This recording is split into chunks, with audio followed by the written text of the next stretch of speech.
ኢየሱስ ብቻውን ያድናል። አያድንም ቃሉን ጠይቅ፣ እንነጋገር።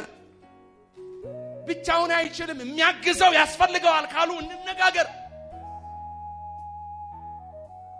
አየህ፣ ወደ አብ ለመቅረብ የተዘጋብኝን የከፈተው ማን እንደሆነ ይንገሩኝ።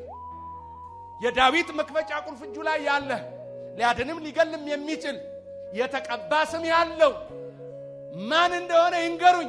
እኔ ግን ማቀው ኢየሱስ የናዝሬቱ ሚነውን ነው። በዘመናችን ብዙዎች የኢየሱስ ወዳጅ ለመባል፣ ኢየሱስን የሚወዱ ለመባል፣ ኢየሱስን የሚያውቁና ኢየሱስን የሚሰብኩ ለመባል ይጨነቃሉ። ለመሆን መጨነቅ ግን ቀርቷል እና ያልተባለን የተባለ በማስመሰል የሚሰጥ ምላሽ ምን ጊዜም ከተራ ጩኸት ያለፈ ትርጉም አይኖረውም። ምን ማለት ነው? ለምሳሌ ኢየሱስ ተደራቢ ያስፈልገዋል፣ ብቻውን አያድንም፣ እንደው የሚጨመርለት የሚያግዘው ያስፈልገዋል የሚል አካል ያለ አስመስሎ ከዛን ኢየሱስ ለኔ በቂ ነው፣ ብቻውን ኃይለኛ ነው፣ ብቻውን ይችላል፣ ብቻውን እያሉ የኢየሱስ ወዳጅ ለመምሰል መሞከር ትክክል አይደለም። ማንም ኢየሱስ እንደው ተደራቢ ያስፈልገዋል፣ ብቻውን አያድንም፣ ወደ አብ ለመግባት ከኢየሱስ በቀር ሌላ አማራጭ አለ ያለ የለም።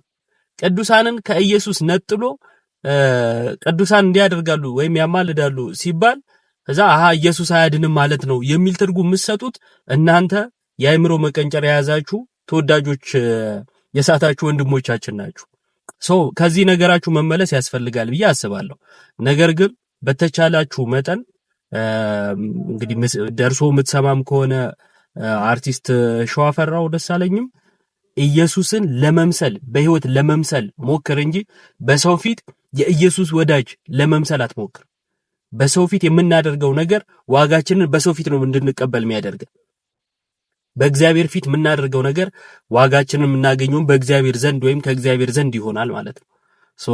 የኢየሱስ ሰባኪ መስሎ መታየት ትርጉም አልባ ነው። መስሎ መታየት ምን ጊዜም ህይወት ሊሆን አይችልም። ሆኖ መገኘት ነው። መሆን ላይ አተኩሩ።